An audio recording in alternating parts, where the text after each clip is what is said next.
What's going on YouTube? This is the Russell Cage Experience right here, as I said, right here on YouTube. So, it's Tuesday, and you know what that means. Another edition of the Russell Cage Experience, Raw review for August 4th, 2008. And, as I said before in some of my last videos, I want to give Mike Admle about a month to prove himself, and I think he might have done just that tonight, for at least for me. I've got mixed reactions from some other people I've talked to about how they thought he did, I should say. I thought he done a good job tonight, and I'm interested in seeing what else he has in store for Raw as general manager. So he opens up the show, basically comparing himself to Ronald Reagan. Ronald Reagan used to be I believe, a B-movie actor. He said acted with a monkey, that sort of thing. People didn't really take him seriously, and he went on to become one of the greatest presidents the United States had.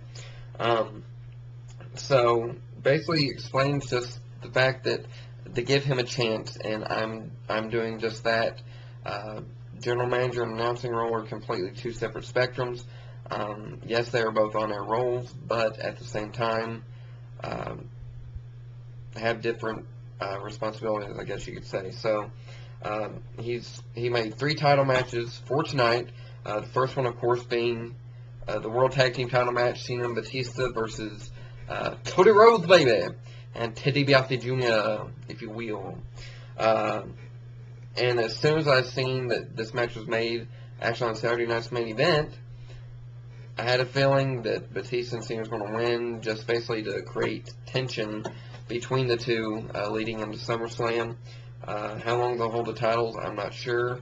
And I believe actually DJ Sleazy C mentioned this in his video, that they did the same thing to hype up Shawn Michaels John Cena feud, leading into their match, I believe, at WrestleMania.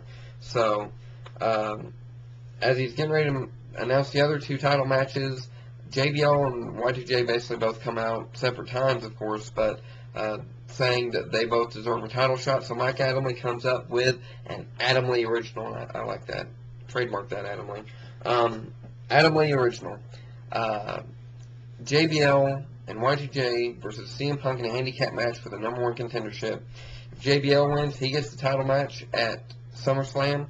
If Y2J wins, he gets a match at SummerSlam. If CM Punk wins, nobody gets a match at SummerSlam. So, already adding some interest to see what happens. So we go to our first match from here, which is the Intercontinental title match: Kofi Kingston versus Paul Burchill with Katie Lee. I want to say this. Yes, I wanted to see Kofi Kingston versus Paul Burchill. They're great athletes and all that, but you know, I kind of would want to see it at a pay-per-view, lead up to a big bang at the pay-per-view, preferably SummerSlam. But Kofi Kingston picks up the victory over Paul Burchill here. So I don't know if at this point I don't know if we're going to see another Paul Burchill Kofi Kingston match. But this was actually a good match, very entertaining. Possibly match of the night for me. Of course, this is just the first match, so actually Kofi chases Paul to the back because he slides him out of the ring, Paul, that sort of thing. Look like they're going to brawl, that sort of thing. Chases Paul to the back, that leaves Katie Lee in the ring, which brings us to our next title match, the Women's Championship match, Mickie James versus Katie Lee Burchill. Once again, another good match here for the women's title. Mickie James, of course, picking up the victory here, and after the match is over, Beth Phoenix comes out, attacks Mickie James, so I'm thinking we'll see Beth Phoenix versus Mickie James at SummerSlam for the women's title. Or possibly a triple threat match between Beth, Mickie, and Katie Lee, which I would like to see. That'd be an interesting women's feud, see how that would play out. So we go backstage to Mike Admle, or as the guy getting ready to come in, Santino Morella, calls him Mike Admle. Bello Italia, yes. By basically they go in winning Intercontinental title match, women's match at the pay-per-view. Mike says there's only spot for one more match on the card, so it's up to them to choose which one will be on there. Santino basically says he knows that Beth would love to see him win the Intercontinental Championship again. Yes. And of course she doesn't. She wants the women's title match. So tension in the love feud there. Little love birdies, not knowing what the other one's winning. So Mike suggests another Admle original. Tag team match, Intercontinental title, women's title, both on the line. Whoever wins the match, whatever single person wins the match, becomes both Intercontinental and women's champion. So that would be very interesting to see Santino or Kofi hold the women's title. Just saying. But I have a feeling Beth Phoenix is going to win that match. She kind of reminds me of Chyna back in the day when she was the Intercontinental champion and all that sort of stuff. Kind of reminds me a little bit of that right there. So we have a John Cena montage video.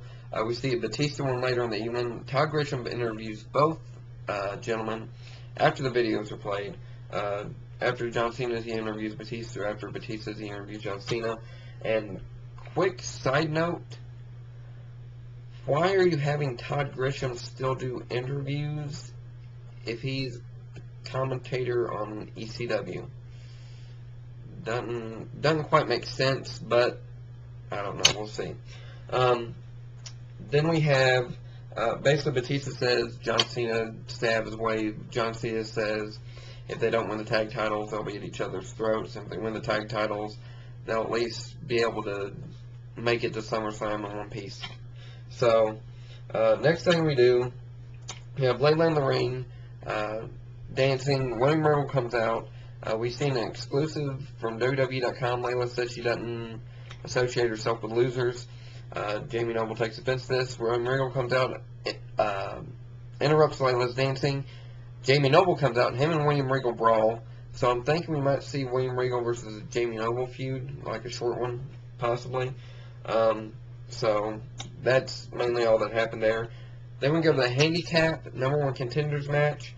JBL and Y2J versus CM Punk and Mike Admle. Makes it even more interesting. 10-minute time limit. If nobody wins within that 10 minutes, triple threat match. So that's what I'm thinking is going to happen here. We're going to get a triple threat match at SummerSlam. But WWE threw a swerve ball. Good job. So we have JBL picking up the victory with 1 second to spare with an assist from Y2J, basically. So we'll see where that leads next week, see how Jericho reacts to it, see if they come up with another sort of Adamle original #1 contenders match or something like that. I don't know. So we got JBL versus CM Punk at SummerSlam. Next we have the HBK's interview, and basically all he says is that come SummerSlam, he will announce the what the future holds for Shawn Michaels after SummerSlam, because he sees the doctors that Friday before, coincidentally. So, see what happens there. I really don't expect him to hang up his boots just yet, but who knows. Then we go to Matt Striker in the ring, complimenting Mike Adamle's matchmaking skills, that sort of thing. Compliments him too soon, and we have Kane versus Matt Striker. Basically, it's a Kane squash match. And what we got here is Kane basically saying he's at peace, and he knows that the guy, whoever he's talking about, is dead, and all that. After this, we go to the Batista montage video. Done told you about that. Then we have Mike Adamle, and Kelly comes in, welcoming him as general manager of Raw. And he basically says that if Kane doesn't show him what's in the bag next week, he's going to take the bag and show everybody himself. So I'm interested to see how that plays out. Good luck, Mike Adamle. Then we have the main event, the World Tag Team Championships. Dave Batista versus John Cena, or Dave Batista and John Cena, I should say, against Cody Rhodes and Ted DiBiase, if you will. Baby doll needs to be in that somewhere with Tully Blanchard. I don't know. Of course, Batista and Cena picking up the victory here. So, as I expected, overall, it was a pretty good Raw.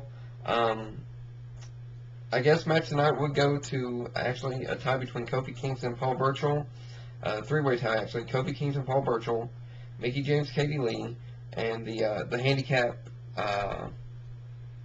number one contenders match. So, that's my Raw review. Hopefully I'll get to at least watch ECW tonight. I don't know if I'll do a review or not. Not going to promise anything, but I'll try to get a review up. So I hope you guys are having a great beginning of the week, and I will talk to you guys later. Peace out.